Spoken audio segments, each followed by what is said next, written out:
All right. Welcome, everyone. Welcome, Caleb. Thank you for having me. Thanks for coming on. So, I'm Jordan Pence. Me and Caleb, we work for Advisors Resource Company. And Caleb is, as of the beginning of the year, I guess, because he went to our banquet, is our intern. He's the resident intern at ARC. And so Maddie had this brilliant idea. I think it was Maddie. It was Chris. It was Chris. Chris, my best employee. Chris had this idea to have the expert versus the intern, and I thought it was actually pretty kind of a funny idea. And so the idea here is we're gonna have somebody who knows, I guess, just enough about insurance to be dangerous. Yeah. A licensee in training, and have him ask questions and see if he can stump the expert, right? So, yep. I guess before we get into it, Caleb, you're going to UNT. That's right. Yep, UNT. I'm a senior as of this year, majoring in finance. Right. Yeah. And what made you decide to choose finance as a degree?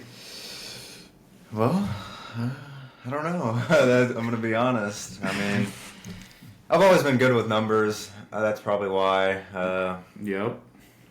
I love money. I don't know. But, making money always interested me, like stocks, like interest rates, stuff like that. So that's kind of why I chose it. Yeah, that's a common path for many financial degree graduates. Yeah, that's pretty common. I have a finance degree as well, and probably if you asked me the same thing at I guess you're 20, so at 20 I would have been like, this is probably why. So. Yeah. And now it's changed. Now I think insurance is more interesting than the stocks and the interest rate side. So. Yeah, insurance is sort of financial or investment adjacent, I guess you would say. That's kind of the best way to put it. Yeah. All right, so you spent all week long coming up with the best questions that you could come up with, right? Yep. Right. I got with Chris to come up with these stumping questions. So. All right, so there's 20, 21 questions? Yeah, give or take. Yeah. All right, so if you're ready, let's get right into it. All right. The first question we have on here is, what are the benefits of having life insurance while you are living? Okay, so first off, I don't know any of these questions, and I didn't prompt them for any of these questions. So, all right, the question is, what are the benefits of life insurance while you're living? Mm-hmm. Yes. Well, number one, the reason you buy life insurance is because you either owe somebody money or you love somebody. You care about somebody. And that, like, peace of mind should be number one on everybody's list. So for me personally, I have a lot of insurance because I have 3 kids and a wife who takes care of the kids. And if something should happen to me, I drive around in Dallas and Houston a lot. I could easily get killed, and I want them to be able to continue the same lifestyle that they're used to. Like keep them in the same world as. I had another agent use that term. You want to keep your family in the same world, and that's exactly what I want for them. So for me, it's kind of a peace of mind. And knowing that if I'm no longer here, whatever our plans are will still happen, and nothing will change with that. So I guess that's number one. Now there's obviously secondary benefits like living benefits. I own policies, and I don't mean this to just talk about what I have, but I have policies that have accelerated benefit riders, like critical and chronic illness, which we can talk about that maybe. Are you familiar with those? A little bit, yeah. So critical illness is if you have like a heart attack or like some life life expectancy altering disease, like cancer, right? You might not live as long if you have cancer. Yep. You can actually accelerate your death benefit while you're living. So that could be considered like a living benefit. And then the the chronic illness side of that is if you are, have like a cognitive impairment or you can't do 2 of the 6 activities of daily living, you can accelerate your death benefit or get it while you're living. Now, I bought insurance for all of those reasons, and I have insurance for all of those reasons, but there's also secondary reason, and that's the cash value accumulation inside of it. Mm-hmm. So insurance, if you're going to buy insurance, like I already was planning on buying insurance, right? And I could buy term, and that's the cheapest way to do it, but because I think there's some value in having permanent coverage for the rest of my life. And then furthermore, if I'm buying the insurance anyways, why not take advantage of the tax-deferred growth inside of the policies that you can have, the index options that you can have, which I think are particularly attractive. It's sort of like, as opposed to like buying stocks, right? It's like I just put money into my policies. I don't even think about it. Yeah. Whereas if I'm putting money into my investment account, I got to think, okay, what am I going to buy? What am I going to invest in? It's significantly safer and significantly easier. So, I don't know. Does that answer your question? Yeah, a little bit. And I kind of want to get into why don't more advisors mention the cash accumulation, the tax kind of the tax deferred growth, the tax free income. That's a good question as well, because we talk to a lot of advisors. You talk to a lot of advisors too. A lot of advisors. In fact, some of you out there might have heard from Caleb. We've got a new process where he's following up on the illustrations, but why don't they bring it up? I think because it's confusing. Number one, I think I'm not going to present something that I don't know enough about because I don't want to look dumb in front of my clients. So that's, I think, maybe a part of it. So included in there is maybe they don't fully understand the benefits. Maybe they're skeptical of the benefits. Maybe they've seen their clients get burned. Mm-hmm. Yeah. Because there are, with how the compensation is structured on these products, you're kind of incented to sell it and forget it, and that's not good, but it's just the way that it is. So they've probably seen their clients get burned as well. The main thing is just understanding and knowing how to structure it properly. That's why it's important to work with, a intermediary, BGA, whatever you want to call it, IMO, FMO. That's why it's important to work with an IMO or FMO that really understands the products and can help you structure it properly. But yeah, there's a lot of moving parts in it, especially over the last 10 years. It's accelerated with, and mainly that's due to like illustration regulations like AG49, AG49A, AG49B. So I think it could be mostly I'm doing great with investments. Why rock the boat?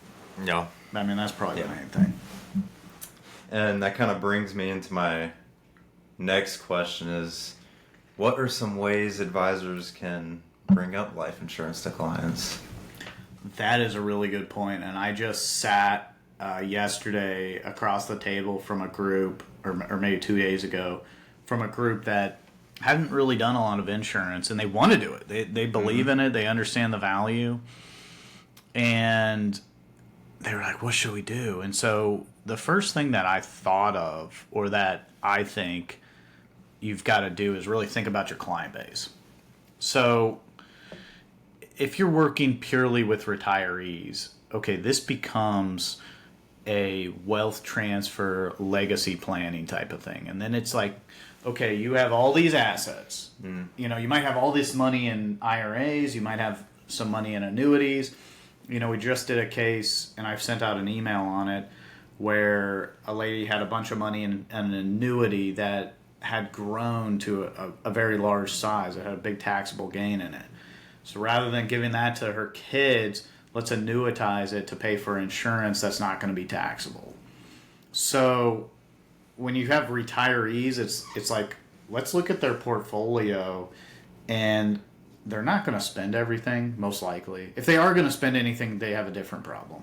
But if they're not going to spend anything, let's reposition some of those assets for optimal wealth transfer, because insurance is uniquely positioned for wealth transfer, right? When you die, you get the exact amount that you're promised at the exact time that you die, and it's not taxable. Pretty straightforward. I guess adjacent to that, sort of like insurance being adjacent to stocks, like right next to that is, again, sort of protecting your assets from long-term care. And I think that for a lot of advisors who are in those markets, which a lot of advisors are in the retiree markets, presents a big potential liability for them, because if you're not offering long-term care and you're insurance licensed and something happens where mom and dad, your client end up in a nursing home and they spend down all the assets, there's the potential. This has happened in Canada, not in America, but there's the potential for the family to come back and ask you, why didn't you recommend that they buy long-term care? You knew that these solutions existed. 10 years ago when you started working together, it would only cost them $100,000 to take care of this $700,000 problem. Yeah. So that's more like optimizing. You know what I mean? Yeah, we've been talking about long-term care a lot recently too. Yeah. And yeah. I think it's a good solution to that problem. I mean, it's fantastic. And some of the asset-based long-term care policies now. We did a podcast, what was it, like 3 or 4 weeks ago, Maddie, with our LTC expert, and I think there's a lot of opportunity there. So, an opportunity is not exactly the right word, because you're really just doing the right thing for the client. Yeah. You know what I mean? They were probably 100% unaware of these solutions, and the fact that you can show them the solution and get paid for it, it makes sense. So yeah, like if you're thinking about, like most advisors have a lot of retirees. Now, if you have more people in the accumulation phase, that's different. So that's sort of like me, right?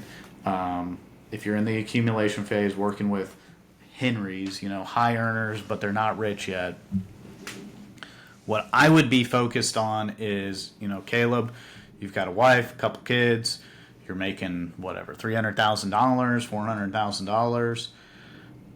What are you doing for your insurance? Like, do you have any life insurance? Because if you die, what are your kids and your wife going to do?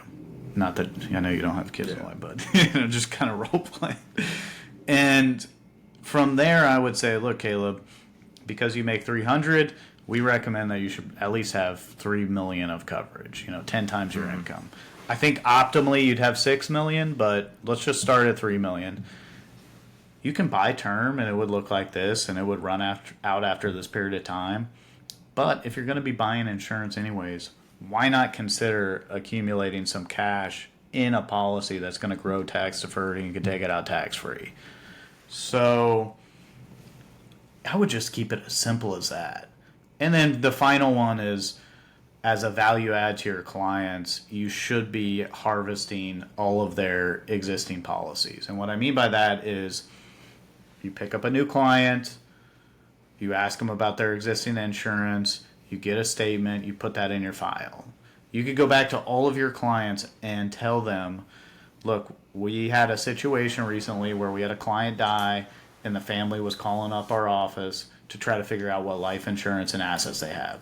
It would be in your best interest if we understood what policies you've had. And by the way, while you're giving us those policies, we might as well do a review on them. Mm-hmm. And I wouldn't say this to the client, but between us licensed people, if you have a policy that's 10 years old, there's a high probability that we could do better than what that old policy is.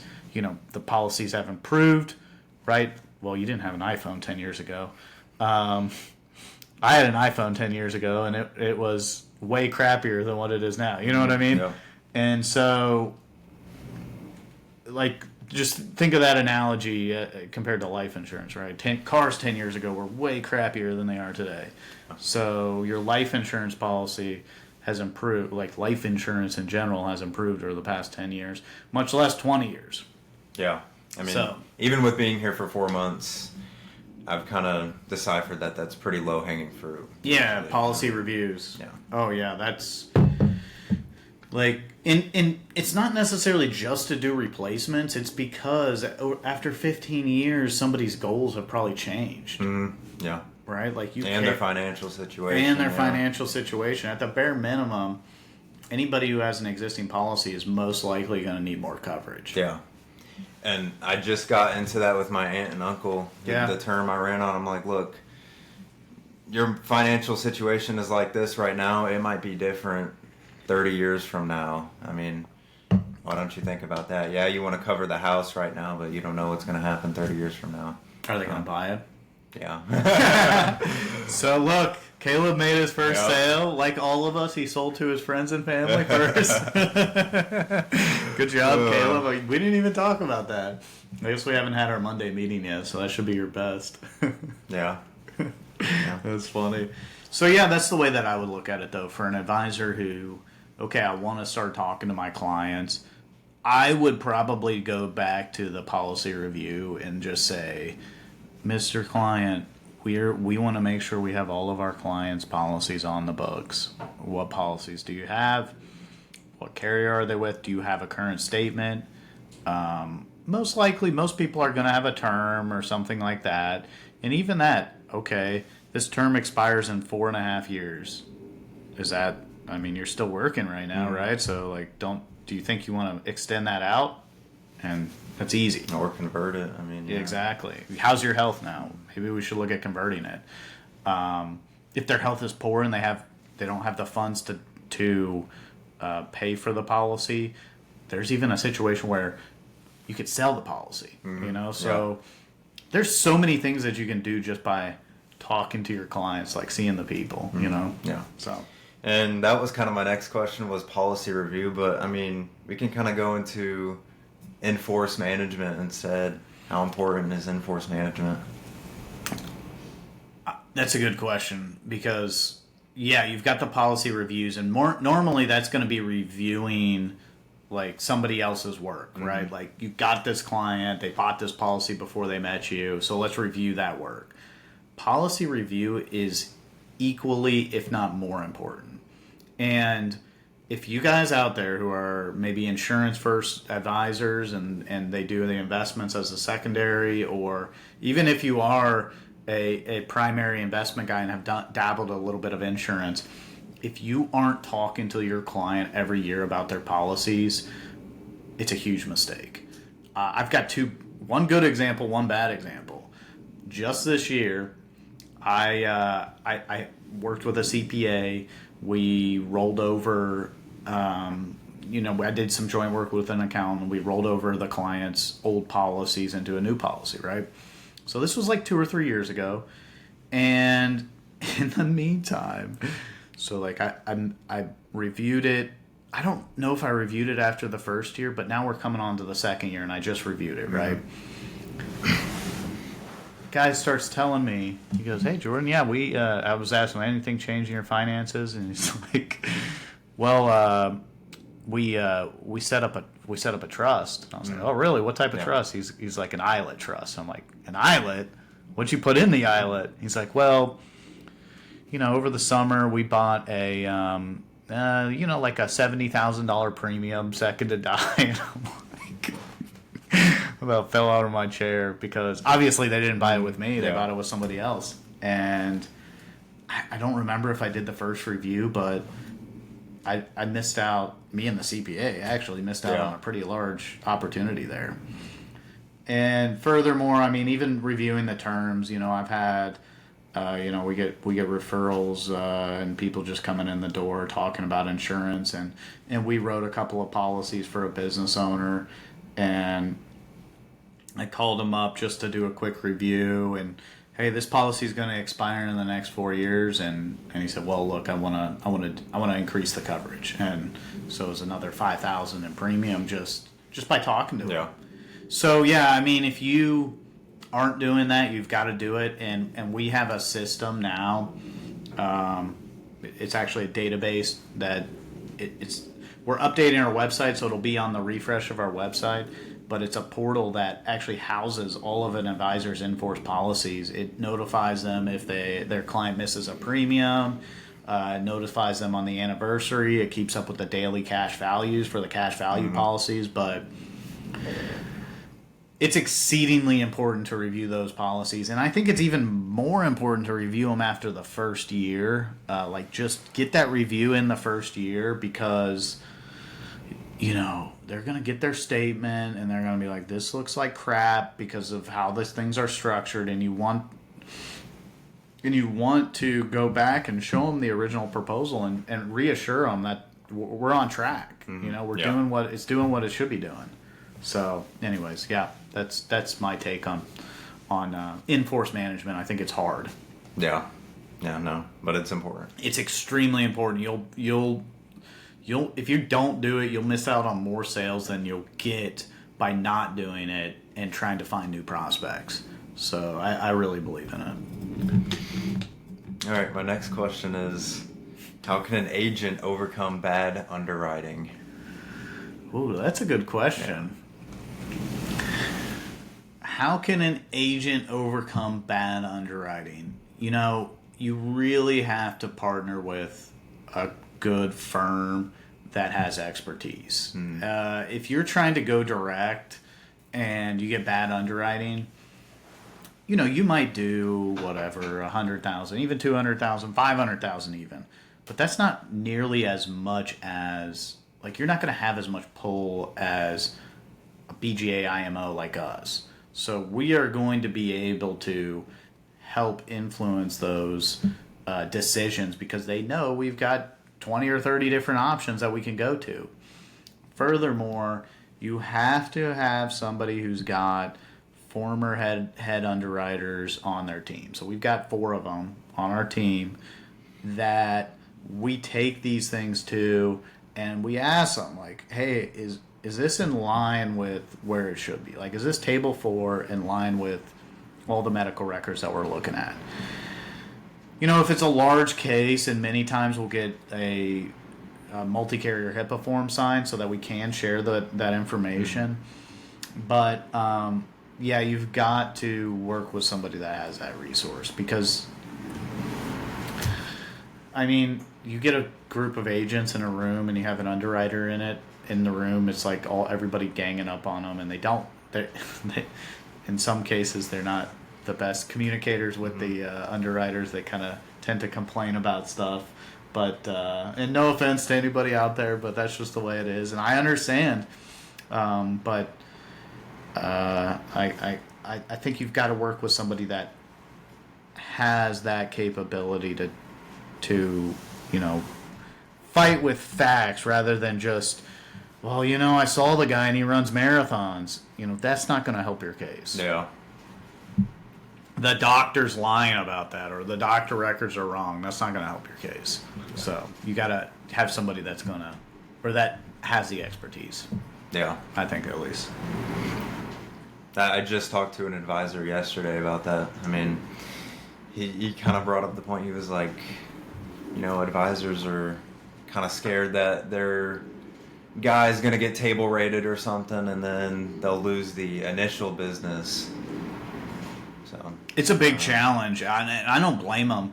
I run across the same thing quite often, where it's like, I don't want to show them that because of underwriting. And it's like, what? Yeah.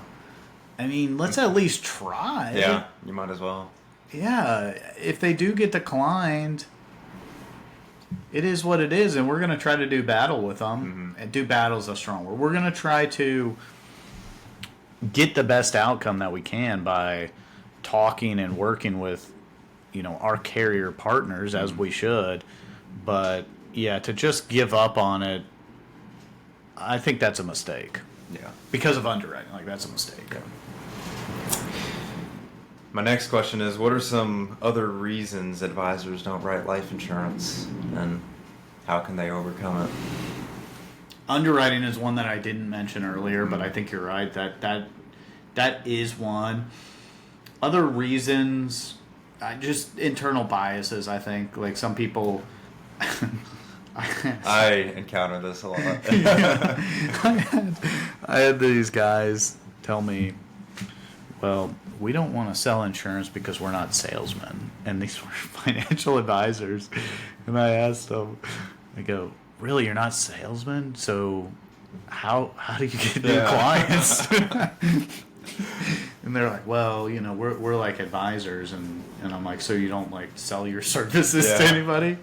And I was kind of joking with them about it, but it's like that they have some, maybe they got burned, maybe they have some perceived, and that's okay. Like, if you don't want to do it, don't do it.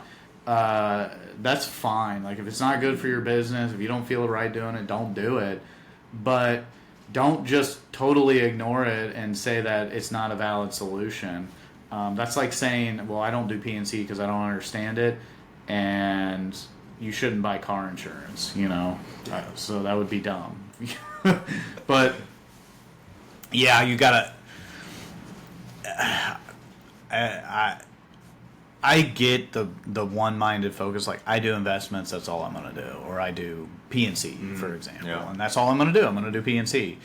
I would try to partner with a good agent that you can refer that out to if you are truly going to be, like, no commission. Because some people, they're against making commission. Okay, fine. That's fine. You know, but...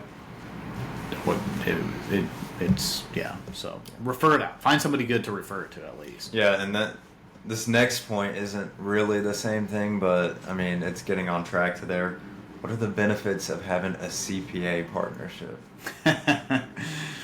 We did a lunch and learn recently on CPA partnerships, and that is one of the best ways to grow your business quickly. And by partnership, I don't mean referral partnership. I'm talking about a true partnership where a financial advisor and a CPA get together, they act as a team, and they work with the CPA's clients. The CPA doesn't give a crap about your referrals of your clients. In fact, those are probably a pain to them because you're now bugging them about them, and you've got to make sure that they're handling it right and so forth. So, yeah, if you want to be in the high-end business owner market, if you want to be in the business owner market, you got to be partnered with a CPA. That's the only way you're going to make traction with it. And it's the only way you're going to consistently write large cases. I mean, we would love to partner with anybody who has a CPA partnership because of the strategies we have. We've got pension programs, we've got split dollar programs, entity planning programs, all these business owner centric things that a CPA would really love and appreciate because they want to help their clients. Yeah. So yeah, I think it's one of the most powerful potential relationships that an advisor can develop. Yeah, I think so. I think so too. I mean, it's a big way to grow their business. Yeah. And we're going to kind of switch it over to some sales concepts. All right. What is Kaizen? Why do people use premium financing? Oh, that's a good question. Well, Kaizen is a marketing program. You could say like a turnkey financing program, and it's expensive in my opinion. There's a trust fee that's very expensive. I think it can be a bit aggressive because it's targeting smaller financing, like, you know, the guy who's doing whatever, you know, 30, 40,000 or even lower potentially. And I'm not going to try to bash Kaizen or anything. All I'm saying is I think for somebody that's only able to put maybe 10 or 20,000 into a product like this, financing it as well is probably not appropriate. I don't think that they probably fully understand it. I think, so you've probably heard people ask about Kaizen on the phone and stuff like that. Yeah. So they have some great marketing material and they've done a great job on it. So I can't discourage from that. I would avoid it personally. That's my opinion on it. I think there's better ways to do it. if you really want to do financing and you're like in a competition situation and the client understands what's going on in real life, you're going to do better off borrowing from the policy to pay the premiums. Like you totally eliminate the trust expense. Yeah. You totally eliminate the drag of having to do like a high early cash value rider, and you get a more stable interest rate. So if I was going to do small financing arrangements, and some carriers probably don't like this, but this is just a feature of the product that you can do, I would be borrowing from the policy to pay the premiums, and I would show the client that, and I would just teach them to do it that way. Agent's going to make more because there's no split. Client's going to do better because there's no fees. There's no fees outside of the insurance. Mm-hmm. Yeah. And it's just simply a better deal. Now, again, finance, leveraging cuts both ways. This is like kind of... It's like if you're going to finance premiums, you know... You could use like a multiplier index in the life insurance where you pay a fee and you get extra returns. The reason you finance is you're going to earn more than what they're charging. Mm-hmm. And now interest rates are relatively high. It's hard to overcome that. We don't see a lot of premium financing today because of the interest rates. It's still potentially viable depending on the client's financial situation. But yeah, a lot of people want to talk about premium financing. And the agents want to sell premium financing because the client puts up a little, premiums are big, agent makes a lot. Mm-hmm. And I'm not saying that everybody's motivations are disingenuous, because I don't think that's the case.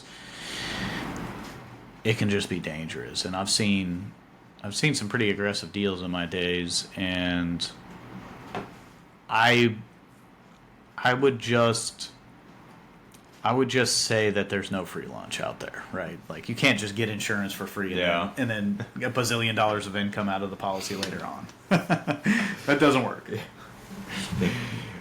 All right, we'll get into a little bit of the business owner strategies. Business owner strategies, that's my favorite place. My favorite, too. What are the different types of split dollar, and how do they differ? Oh, man. Who came up with this question? Chris. That's a good one. So, split dollar really comes in two flavors. You have loan regime split dollar. Loan regime split dollar could be done in like a golden handcuff scenario. So like For you, for example, you would own a policy, Advisors Resource Company would pay the premiums, and we would have a collateral assignment against the policy for the amount of premiums that were put in. This is actually considered a loan. So it's like the company giving the employee or owner a loan and forgiving the interest. So the benefit there for the employee is they get death benefit and cash value growth while only paying taxes on the economic benefit. For the company, they're retaining somewhat of an ownership in the policy. This doesn't have to comply with like 409A regulations and things like that. But loan regime split dollar, where you'll mainly see it is an owner type relationship. And you'll see it in conjunction with a C Corp. So C Corps, as you may or may not know, C Corps, they pay 21% federal income tax. So if I have a C Corp, I can use the retained earnings inside the C Corp to pay for my life insurance premiums. So stated differently, I'm using money that was taxed at 21% instead of 37%. So I'm using 79 cents on the dollar instead of 63 cents on the dollar. And so basically, I'll take $100,000 a year, put it into the policy. The C Corp still owns what it put in, so the $100,000. Now I get the gains with no tax consequences as the business owner. Do have to pay a little bit of economic benefit tax, but that's where I see the loan regime split dollar. Now the other version of it is called economic benefit, or like you use PS58 costs. But effectively, what this is rather than the employee or owner owning the policy, the business owns the policy. And then the business is giving, or assigning is not exactly the right word. They're basically giving the employee the ability to direct some of that death benefit. So, in other words, if we bought $1 million policy on Caleb and we wanted to let him direct 500,000 of that death benefit, he would be able to do that. Now, the company would be able to deduct the term cost of that 500,000 that we're giving you. So we get to deduct that. You have to pick it up as income.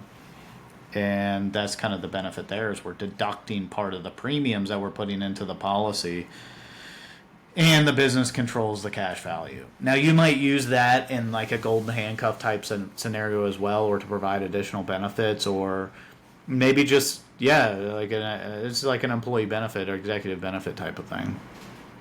Again, similar benefits in that doesn't have to comply with 409A, which is the deferred compensation rules. And yeah, so those are the two types that are generally used. We do mostly loan regime split dollar, because many times when you're dealing with closely held businesses, the planning is all focused on the business owner.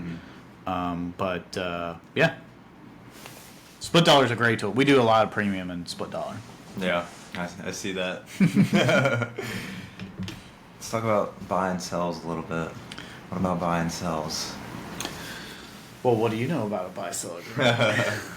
Well, I know there's a few options we can go with.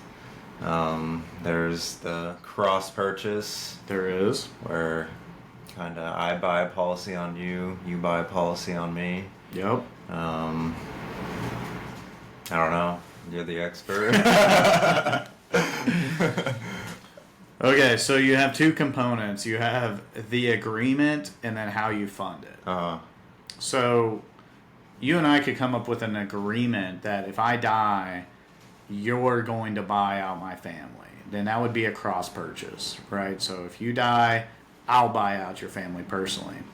The other way to do it is we have an agreement that the company buys out your shares from your family.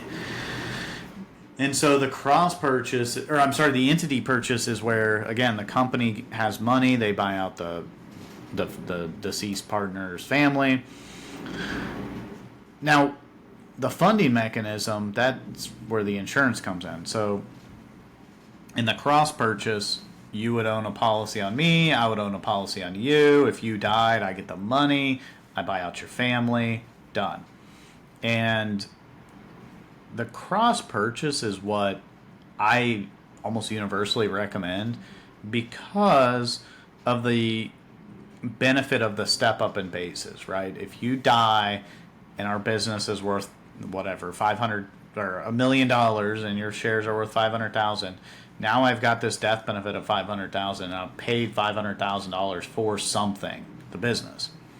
So that's materially better. Now, if there's multiple, like more than two owners, yeah, it gets tricky. It gets complicated. So then you would use an insurance partnership, and I don't know that we need to go into the details of that. Only to say, if you have a buy-sell that you're looking at, you should probably bring it to us, and we can help you figure it out. Yeah. It can get complicated. If it's just a simple one, you can do a term and so forth. Now, again, people have an impression that on a buy-sell agreement they should always use term, and I don't know why they have this perception, because it's exactly like if you're talking to someone like me that's in the accumulation phase and I'm buying insurance to protect my family. It's like, okay, you're going to pay for this insurance anyways. Why not consider the added benefits of cash accumulation inside of it? And then that's the perfect case for using the partnership. Partnership will allow you to easily transfer those policies in the future and have more control over it while you're living. So, Yeah, that's how I would look at it. Yeah. So come to us if you have one of these. Yeah. But they're important. They really are. 'Cause, Yeah. I mean, I just talked to an advisor probably last week, and his partner passed away. They didn't have a buy and sell, Yup. and everybody else is scrambling. Yep. So Yeah, it's exceedingly important. I mean, it's gonna everybody has stories about this, but it can easily cause a business to go under due to the infighting and or like the spouse expecting some level of income that's just not feasible based on the partner dying. Like the partner was probably an integral part of the business, and you'll hear horror stories of the business owner having to sell at some sort of significant discount. And yeah, so it's if you have partners, which you run across it periodically, it's not incredibly common. I don't know what the stats are on how many businesses have partners, but it's not that unusual. Yeah. And you should be thinking about it regardless with your business owner clients. we run into a lot of kind of two-man ragtag teams that could definitely benefit from it. Exactly. Yeah, exactly. That's a pretty common one. So the insurance partnership, I think, makes the most sense. Mm-hmm. And I've personally written a number of those using the insurance partnership, even with just two of them, because of health issues or differing ages or even differing death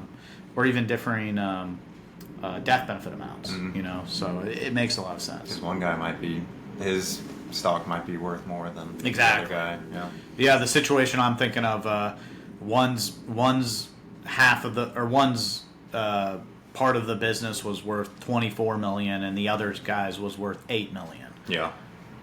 Okay, those big premiums. So you've got to figure out a way to balance that. Yeah, definitely. So yeah, I think that's important. Very important. How can business owners benefit from life insurance or long-term care? Well, you have the savings component of it, which I think applies to everybody, and that's just the tax-deferred growth and the tax-free income in the future. So let's set that one aside.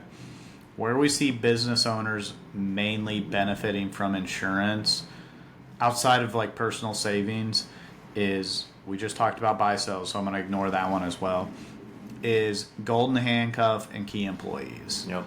So you have a manufacturing business and you have a guy, the president of operations or whatever he is, you probably should have a key man policy on him, because if he dies, your business is going to suffer some sort of loss.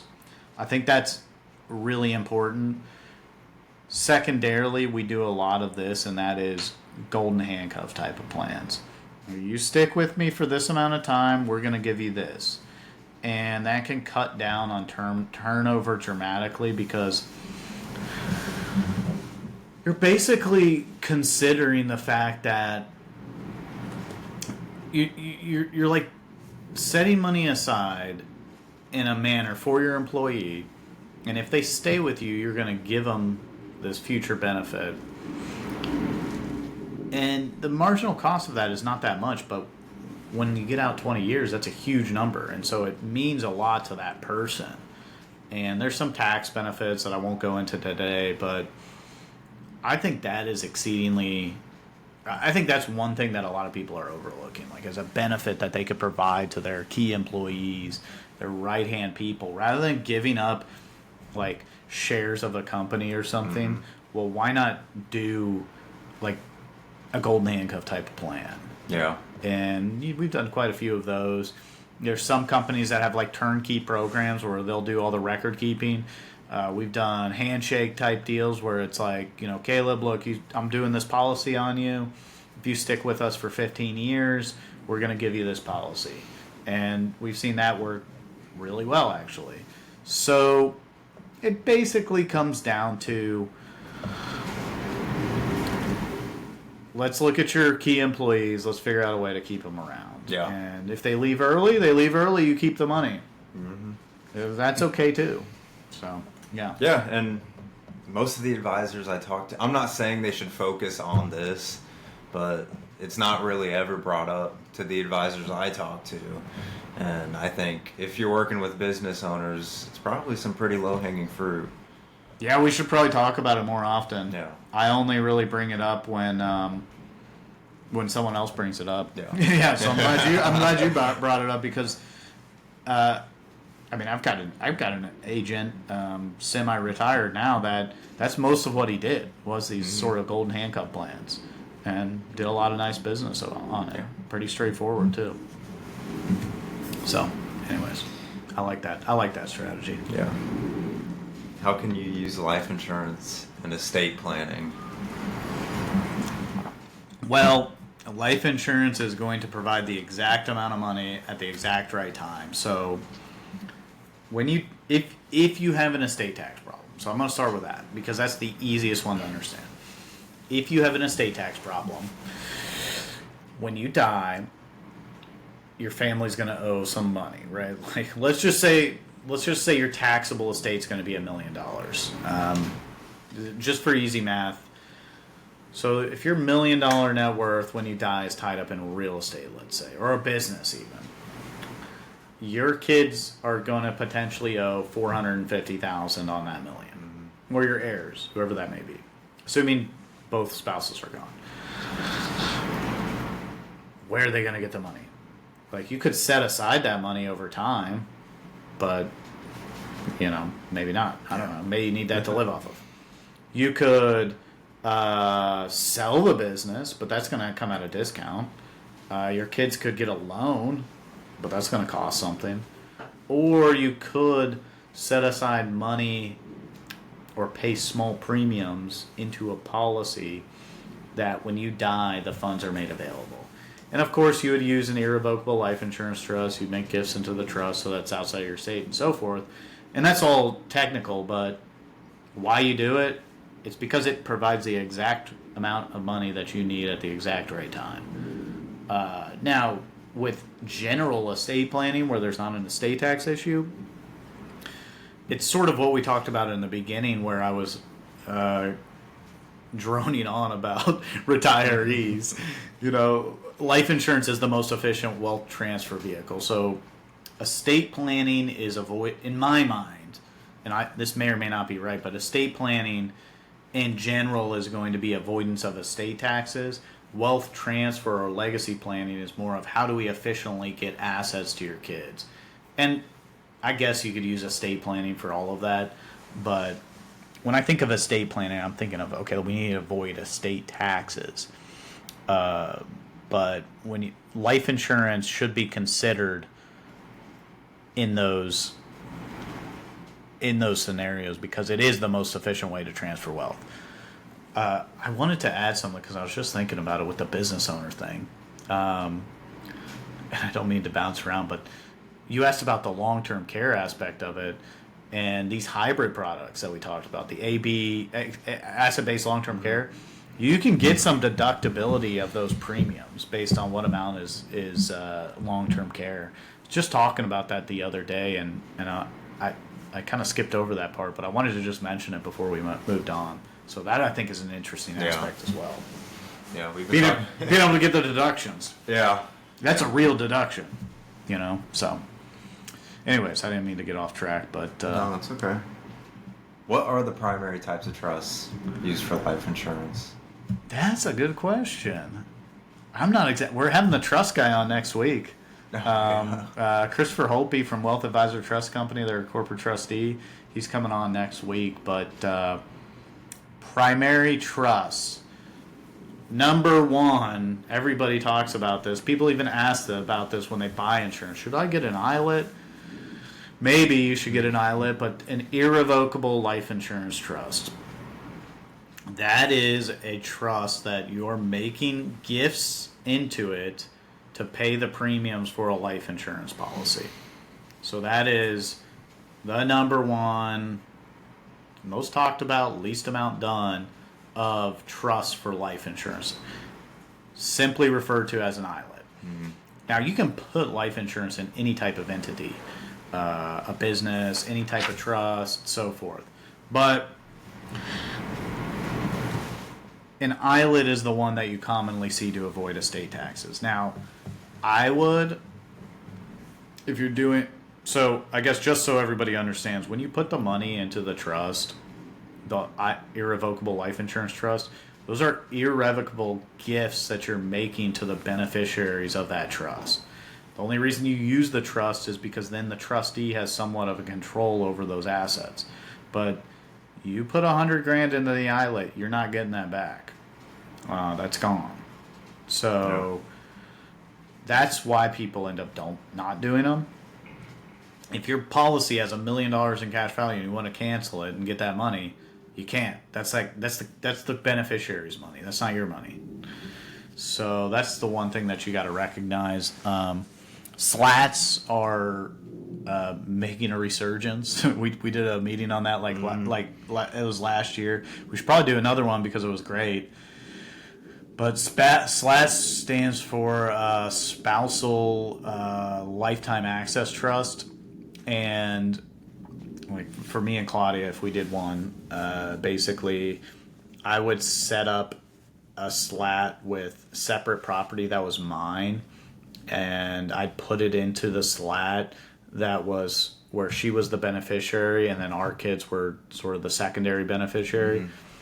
And the benefit here is you put assets into the SLAT and they're outside of the estate. However, your spouse can still access that. So this is a great option to put life insurance into it, especially cash accumulation life insurance, because trust tax rates suck. So anything that you accumulate in there, you're paying a lot of taxes on. Life insurance, as we've already discussed, is tax deferred. You can take it out tax free, so forth. So the SLAT could be a great solution. Those are the two like buzzwords that you commonly see. I mean, there's CRUTs, like charitable remainder unit trust, CRATs, charitable remainder annuity trust, things like that. But you're not putting life insurance in those. You're mainly using life insurance to replace the money that you put into a charitable remainder trust or something like that.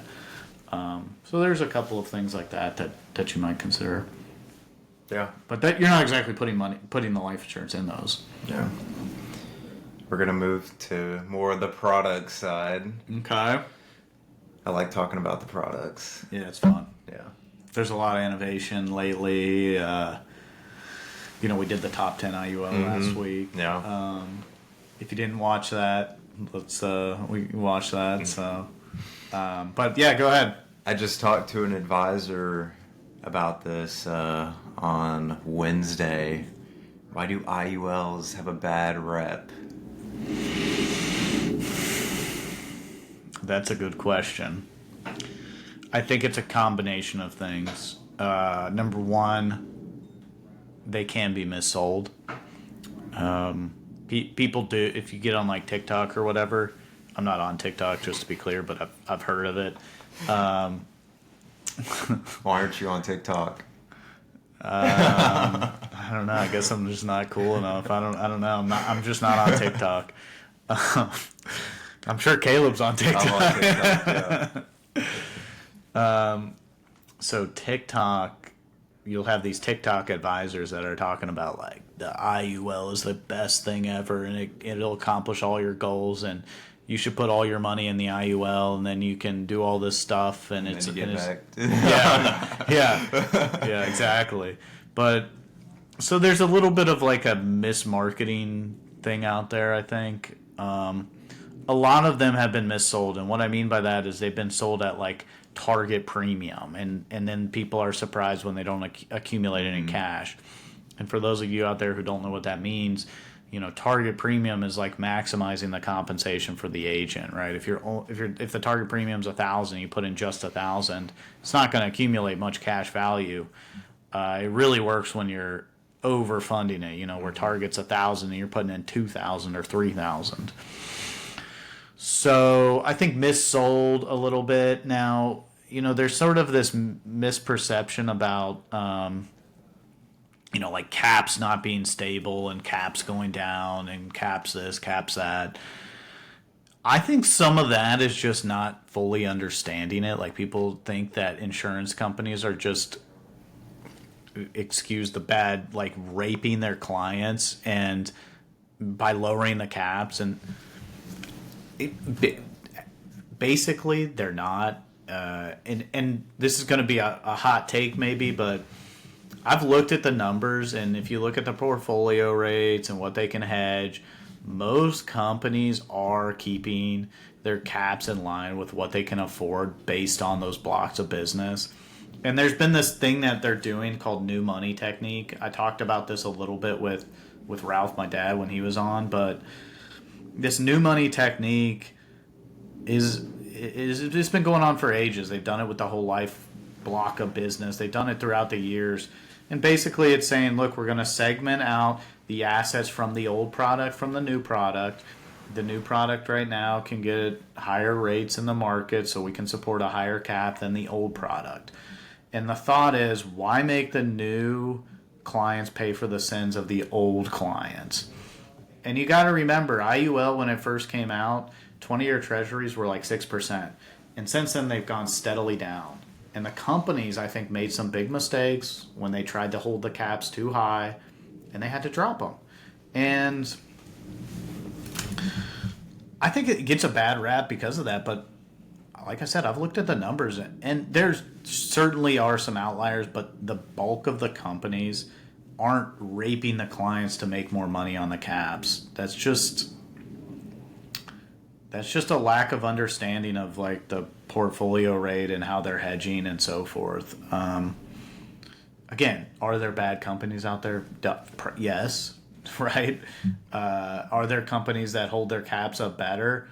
Certainly. There's also companies that do make better investments than other ones, right? So I think the cap thing is an interesting reason why some people don't like it. So your question was, why don't advisors? Why does it have a bad rap? Yeah. I think it's misfunding, misunderstanding, and then the cap thing that I just mentioned. If the client's stuck with the original plan, and the original plan was sound with regard to cash accumulation, they're in a better spot today than how it was illustrated in almost 100% of the cases. And again, that's going to be a hot take because I've heard people say nothing's illustrated the way that it was proposed, and actually that's BS. It's actually BS. Like, they're wrong. And now, I guess I shouldn't say that. In the beginning, there was probably some 9% illustrations that didn't hit, but outside of that, illustrations today, we're overperforming them in almost every case. As long as the client does what they said that they were going to do. And as long as the agent didn't oversell them. Like, if the guy makes $50,000 and you're telling him to put $25,000 into it, that's not going to work. He's not going to be able to do that. This sort of put all your money in and then take it back out to live off of, that's dumb. That should have a bad rap. Yeah. But that's just a strategy. It's not a product. You know what I mean? Yeah. You're misusing the product. Exactly. You're doing a dumb strategy. And I think, I think there's just some bad marketing out there is the main thing. Because I think it's a great product if used properly. Yeah, right? I do too. Yeah, I mean, it's a great idea. It's a great strategy. It works out well for me. I've had policies for over 10 years, and I'm happy with them. They're overperformed where it was projected, and I've also funded them properly. So, I mean, if you fund it right, then it'll work. Yeah. And that kind of brings me into my next question. Why do we focus on IULs as opposed to whole life or even VULs? Oh, that's a good question. So, I'll address the VUL first. There's been a lot of innovation in the VUL space, and who knows what the next 5 years will bring. But the VUL for accumulation, the problem with it in general is, I'm going to use the example of $100 because I think this makes sense. With an IUL, if you have $100 in it and the expenses are $1, so simple example, and the market goes down by 25%, you still have $100, and the insurance company pulls out with that $1. So So the expenses represented as a percentage of the assets was 1%, right? Right? Yeah.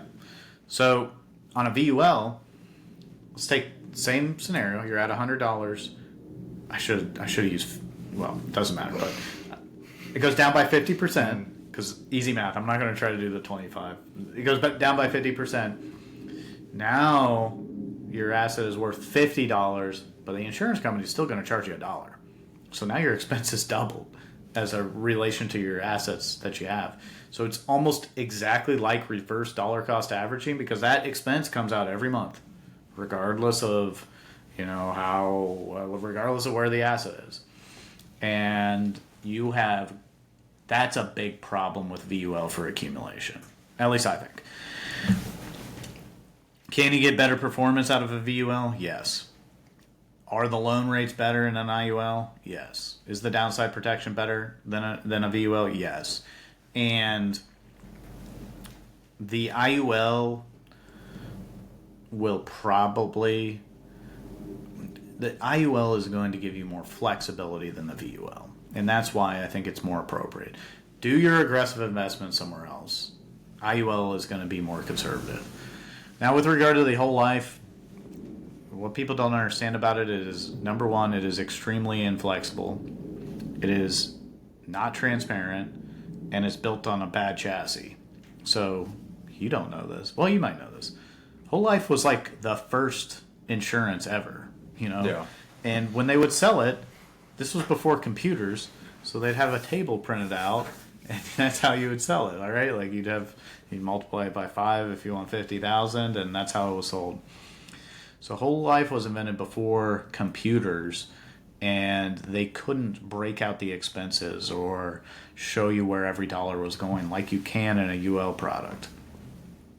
And furthermore, it's built off the cash value accumulation test, which basically doesn't lend itself to distribution, so I won't really go into that for too long. But the bottom line is, when you look at flexibility and accumulation, the IUL is going to blow the whole life out of water, and especially on the distribution side. So, I mean, should you do a whole life? Maybe, but it's like the analogy that Ralph used. It's an El Camino, right? It's not a very good car, and it's not a very good truck. If you want a good truck, buy a truck. If you want a car, buy a car. Don't buy an El Camino.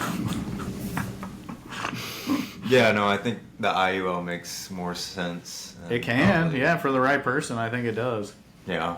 I mean, I haven't met the right person for a whole life, because most people have an idea of what they want. But I guess maybe if you wanted somewhere in between, a whole life might do okay, but I could also structure an IUL to do somewhere in between, and it would probably do better. Yeah. So, I think so too. Yeah. What are whole life dividends?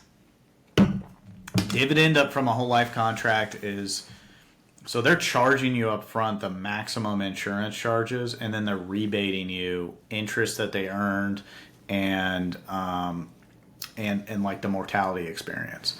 So if they don't experience like the maximum charges, they rebate you. So the dividends aren't like some mystical thing. It's basically, it goes like you're charged too much in the beginning. The insurance company goes back here, they look at their cards, and they're like, all right, well, we did okay this year, so we're going to give back a little bit. And that's basically it. So it's a black box. Yeah. That's the problem. And no one will release how they're coming up with their dividend. They just say, our dividend schedule is this. Yeah. So, what's the spread on an uncapped account? On a IUL? Yeah. So there are options for uncapped S&P 500 with a spread, and basically I think North American has one right now that's 6%, so I'll use that one as an example. If the S&P 500 does 10%, you get 10% minus 6, so you get 4%. If S&P does 5%, you get 0. If the S&P does 25%, you get 19. So it's actually pretty cool. American National, back in the day when they first came out with their spread product, the spread was 4.75. So that was pretty good. So, but anyways, I'm not sure what it is today. It's probably around 6. 6 to 8, I would think. With all the volatility, that becomes kind of expensive to hedge. So, yeah. What is a participation rate? What do you think a participation rate is? I don't know. I'm asking that expert. Participation rate on an index is basically how much of the upside are you going to get. So generally, if it's 100%, it's a 1-to-1, right? It goes up 1%, you get 1%. If it's a 50% par rate, it goes up 1%, you get 0.5. And those will vary. Like if you have a low volatility index, it might be 250%. Like on like a Mark V or something. So that's what the par rate is. So if it does 1%, you get 2.5%. So which can be good, but those volatility control indexes, they don't really return much. So yeah, you're probably only. I mean, again, I've seen decent returns in those, but it's a little bit more rare than like the S&P hitting the cap. Should we use qualified funds for life insurance or annuities? So you can. Should you? I don't know. That's a good question. It depends on the clients. Now, on an annuity, I would be looking at the qualified money for income riders. And why that is because, like, if I have non-qualified and qualified money on an annuity and I want to buy an income rider, I would put it on the money that's in the qualified plan because that's going to be 100% taxable. It's somewhat not great to have the income rider on non-qualified money because in the beginning you're getting partial ordinary income, partial return of basis. And then after you eat through that, it's 100% taxable if you use like an LIR rider on that. It's not a bad deal, but if I was going to break it down, I might do that because I don't want to pass on qualified money to my kids because it's going to be excessively taxed. With regard to life insurance, we have a specific set of guidelines as to how much qualified money that we use, and we model it off what the carriers do. But there is a space where if somebody has a lot of qualified money, they should start to move that out into either an insurance policy or just a non-qualified account because it's going to be excessively taxed when they die. So to answer your question, I don't know. Depends. Yeah, I mean it depends on their situation. I mean you shouldn't. I've seen strategies where you got a $500,000 in your IRA. Let's put all of that in life insurance. That's a little aggressive. Yeah, a little is that's very aggressive. Yeah. So don't do that. But if they're trying to leave a legacy and they've got $1 million and we peel off whatever 200,000 to put in a life insurance policy to replace the $1 million. Okay, that's a good idea. Yeah. Why has there been a rise in asset-based LTC as compared to traditional? The traditional has not been very attractive. The price have gone up. I think mechanically there's some sort of hedging that's different or reserving requirements that's different. I'm not an actuary, but this is just what I suspect. They're able to more easily reserve for those types of products because of the life insurance component. Mm-hmm. But I think it's just the features and the reserving requirements. I think there's a big thing with the reserving requirements. I don't know what it is. This is just a total hunch. Nobody's confirmed this. I just think probably the reserving requirements are different, which allows them to be more aggressive with their investments. And then furthermore, the fact that you get something out of it versus zero at the end of it, a lot of people find attractive. Yeah. Even if you cancel it, you get some or most of or all of your money back. So I think that's increased the popularity a lot. Yeah, definitely. Whenever I was talking to my grandpa about long-term care, that was a deciding factor. Makes it a lot more attractive, that's for sure. I think at least. even with the benefits getting indexed with that Yeah. that Hancock product. Yeah, I think that's actually really interesting. Yeah. For a Yeah. young person or somebody that's at the right point in their career, I think it makes a lot of sense. Yeah, especially with like a lump sum, like one pay. Exactly. Yeah. Yeah, I agree. I agree completely. All right, we're gonna get a little personal here now. Who have you learned from the most in your career? And I know the answer probably. Well, I think. who have I learned the most from in my career? That's a good question. Probably my dad. I worked with my dad for a long time. Outside of him, who's had a big influence on my career, we had I don't know what you would call him, a distribution head at American National named Ron Price, and developed a good relationship with him. So he's done all types of different jobs, but yeah, definitely my dad.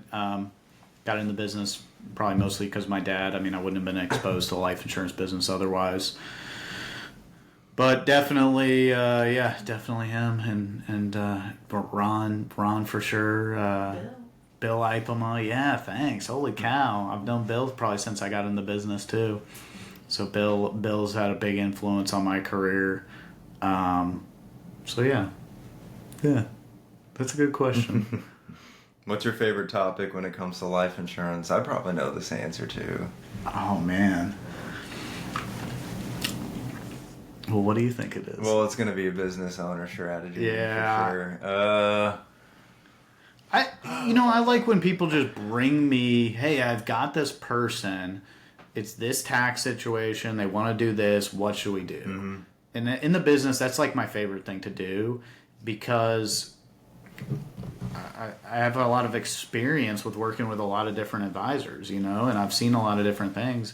And I just like thinking of creative ways to avoid taxes, improve their situation, and leverage insurance products. But a lot of that happens in the business owner space. My favorite part is like you tell an advisor that, and they're like, "Oh my gosh, that's a great idea," and I'm like, "Well, of course, that's why you're talking to me." So yeah, that's that. I don't know if that directly answers it, but hopefully, indirectly answers it. No, I got my answer. Now, were you surprised to see American National leave the life insurance business? Was I? Yeah. Somewhat. I'm disappointed. Can't say that I'm not disappointed, but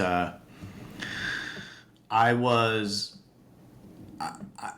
basically sure that it was going to go one of two ways, right? They were either going to be the top IUL and annuity carrier, like compete with like an Allianz or something, or they were going to totally get out of the life insurance business. Like I didn't see them continuing sort of their current course, which their product wasn't bad. Like it was like a kind of a sleeper out there because it had low expenses, had good caps, had good benefits, but it wasn't like competing on the level of like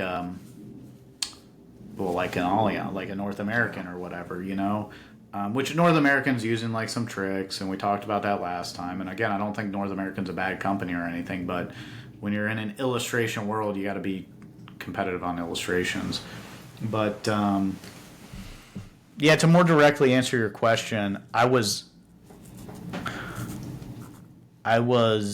disappointed, not that surprised, and it is what it is. I mean, I think a lot of people that we know that have done a lot of business with American National kind of lamented about, oh my gosh, this is so terrible. But just think about you. Like, okay, you've got to do what's best for you, and the company is just trying to do what they think is best for them, and it just kind of is, So, do you think that's going to become a trend?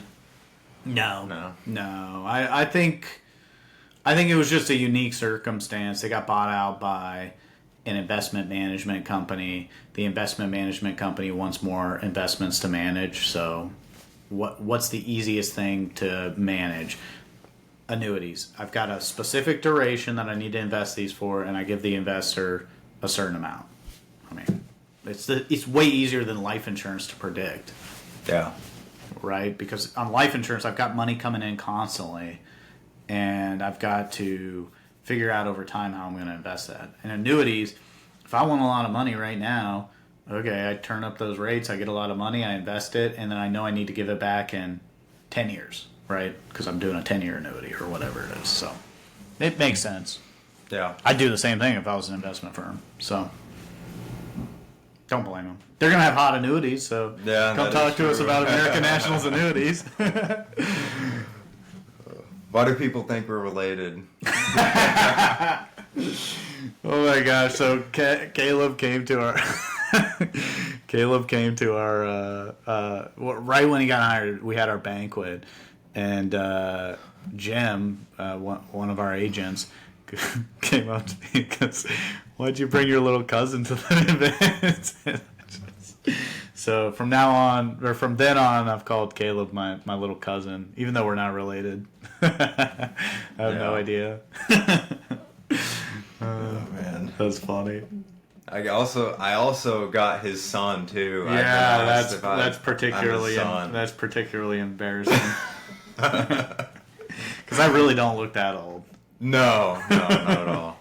Yeah, I was right, Maddie. I was kind of shocked. I was like, no. My kid's 6. I kind of took it as like, do I look that young? Yeah. You know, what do I look like? I'm 12. Yeah. That's funny. Why don't you like the Columbus Life logo? The Columbus Life logo. I wish Maddie had it available to pull up on the screen. Chris.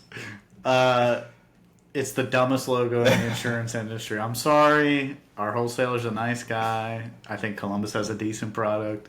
But the logo... I wish I had an old American National logo up here. That's a good insurance logo. The Columbus logo, I don't know about that. That's not my favorite. How about that? They got a nautical theme. It's like an old ship. I don't think I want an old ship as my... I mean, come on, update it at least. Make it... I don't know.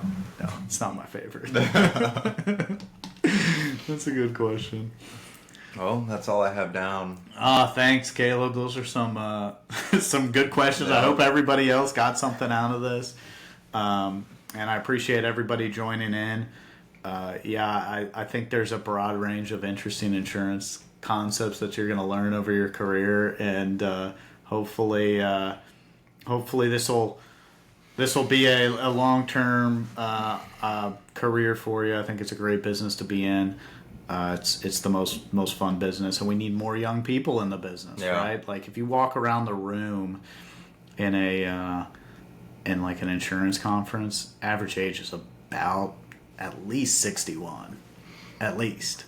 And I'm like a young person walking around, and I'm 37, you know? Yeah. So we need more people fresh out of college getting into the insurance business. Yeah, and I think we've met with, advisors are probably older too. Maybe like one advisor, one or two under 30. Rarely. It's exceedingly rare that I run into even advisors in their 40s. They're mostly 50 plus. Yeah. If you're out there and you want a fantastic internship, give me a call if you're as good as Caleb. If you're not as good as Caleb, call up Northwestern Mutual. But anyways, thanks everyone for joining us. Thanks, Caleb. Really enjoyed it. Me too. All right. See you, everybody.